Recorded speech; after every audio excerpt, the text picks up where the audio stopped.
Quand Mike Tyson punit les coqs arrogants pour leur manque de respect, pas pour les âmes sensibles.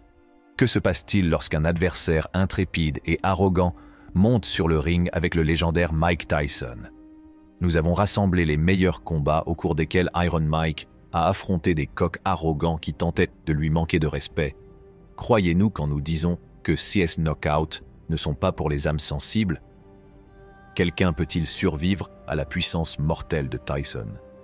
Quel challenger arrogant a subi le plus durement la colère de la légende des poids lourds? Vous n'en reviendrez pas de ces combats dramatiques qui ont laissé tout le monde sans voix. Rejoignez-nous pour revivre les moments les plus mémorables de Mike Tyson. Frank Bruno. Le combat entre Mike Tyson et Frank Bruno a eu lieu le 25 février 1989. Il s'agit d'un match de boxe professionnel important, avec plusieurs titres de champion poids lourd en jeu. Les titres WBA, WBC, IBF et The Ring. Avant ce combat, Tyson avait renvoyé son entraîneur de longue date, Kevin Rooney, et sortait d'un KO décisif au premier tour contre Michael Spinks, consolidant ainsi son titre de champion du monde des poids lourds. Son prochain adversaire est le populaire combattant britannique Frank Bruno, initialement prévu pour le 8 octobre 1988 au stade de Wembley, en Angleterre.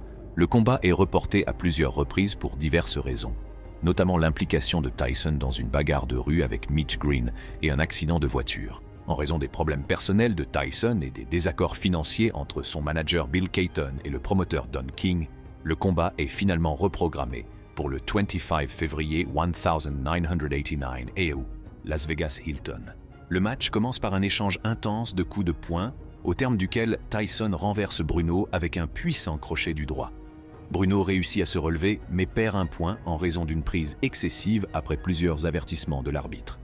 Au premier round, Bruno assomme Tyson avec une combinaison crochet gauche-main droite, marquant la première fois que Tyson est déstabilisé dans sa carrière professionnelle. Cependant, Tyson maintient sa domination et continue de placer des combinaisons puissantes, mettant presque Bruno KO dans les rounds suivants. Le combat s'est terminé à moins de 10 secondes de la fin du 5e round, lorsque Tyson a délivré 2 uppercuts du droit et un crochet du gauche. C'est eux qui a incité l'arbitre à arrêter le match et a accordé à Tyson la victoire par KO technique. Après CE combat, Tyson n'a plus qu'une seule défense réussie de son titre incontesté contre Carl Williams avant d'affronter James Buster Douglas. À la surprise générale, Douglas bat Tyson par KO au 10e round et devient le nouveau champion incontesté des poids lourds. Après une série de combats de retour, Tyson obtient une revanche contre Bruno qui a remporté le titre WBC des poids lourds après la défaite de Tyson contre Douglas. Lors de la revanche du 16 mars 1996, Tyson domine à nouveau Bruno, le met KO au 3e round et remporte le titre WBC des poids lourds. Ce fut le dernier combat de Bruno qui se retira de la boxe. Tony Tubbs. Le combat de boxe entre Mike Tyson et Tony Tubbs a eu lieu le 21 mars 1988, au cours duquel Tyson a défendu 16 titres de champion WBA, WBC et IBF des poids lourds. Avant le combat, Tyson sortait d'une remarquable victoire sur Larry Holmes. Son promoteur Don King a conclu un accord pour un méga combat contre Michael Spinks pour le titre de champion incontesté. Cependant, Tyson doit d'abord défendre son titre contre Tony Tubbs à Tokyo, au Japon. C'est eux qui constituent sa première défense de titre en dehors des États-Unis. Le poids de Tubbs a fait l'objet d'une grande attention. Les promoteurs japonais lui ont offert un supplément de $50,000 s'il pesait moins de 235 livres, mais il est arrivé à 238 livres. Tubbs a également rencontré des problèmes avec son entraîneur, Richie Giachetti, qui estimait que Tubbs manquait de motivation et de conditionnement. Malgré ces problèmes, Tubbs reste confiant et cherche à surclasser Tyson grâce à la vitesse supérieure de S-main. Le combat a commencé par un premier round serré, les deux combattants faisant étalage de leurs compétences.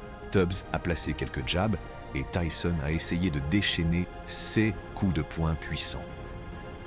À la fin du round, les notes des juges étaient partagées, reflétant la compétitivité du match. Au 2e round, Tubbs continue d'impressionner, avec des coups de poing efficaces.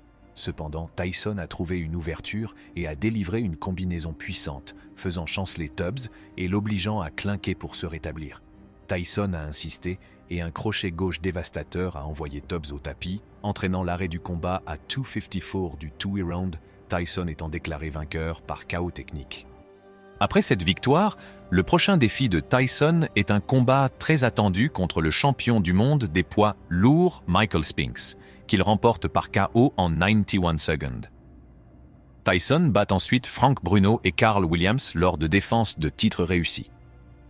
Cependant, sa série d'invincibilité prend fin brutalement à Tokyo, lorsque James Buster Douglas stupéfie le monde en l'emportant sur Tyson par KO au 10 round. Tyrell Biggs, l'affrontement pour la couronne. Mike Tyson versus Tyrell Biggs, un affrontement historique. Le 16 octobre 1987, le monde entier a assisté à un affrontement titanesque sur le ring de boxe, baptisé The Clash for the Crown, entre le féroce Mike Tyson et le talentueux Tyrell Biggs. L'enjeu était de taille, puisqu'il s'agissait de remporter le titre incontesté de champion des poids lourds, comprenant les prestigieux titres WBA, WBC et IBF des poids lourds. La toile de fond de cette rencontre épique remonte à 1984, lorsque Tyrell Biggs a dénigré Mike Tyson.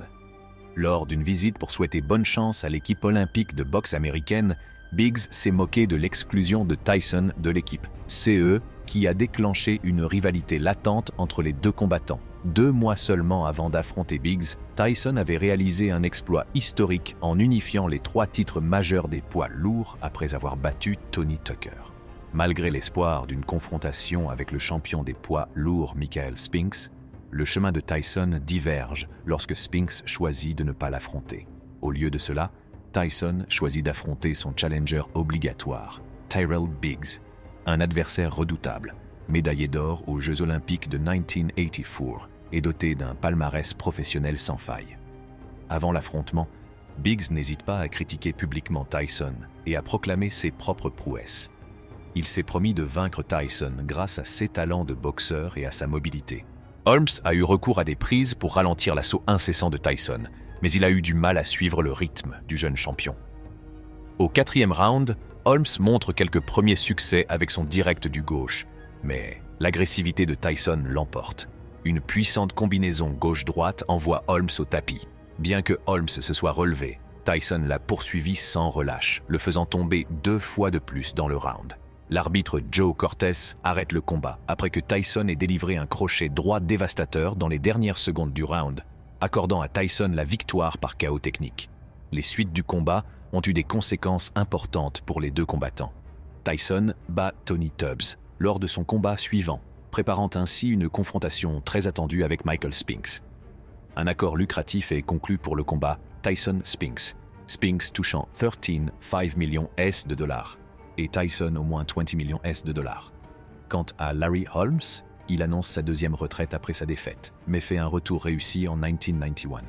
Il remporte ses 5 combats suivants avant d'affronter le médaillé d'or olympique invaincu Ray Mercer, qu'il bat à la surprise générale. Cependant, dans sa quête du champion incontesté des poids lourds Evander Holyfield, Holmes n'a pas réussi à s'imposer, perdant contre Holyfield par décision unanime. Merci d'avoir regardé.